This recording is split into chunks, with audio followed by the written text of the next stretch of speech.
አምልኮና ምስጋናዬ ለፍቅር ምላሽ ባይሆንም ደከመኝ ሰለቸኝ ብዬ አስችሎኝ ዝም ማለለም ያለኝን እሰጥሃለሁ ውዳሴ ክብር ምስጋና ፍቅርህን መቼም አልረሳም የቆምኩት ባንተ ነውና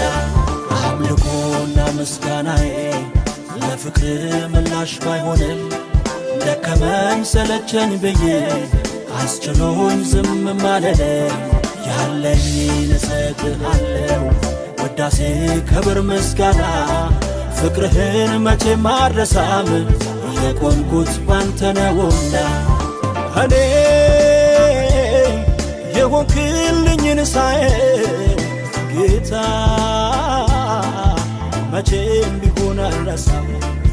ዛሬም አበዛለሁ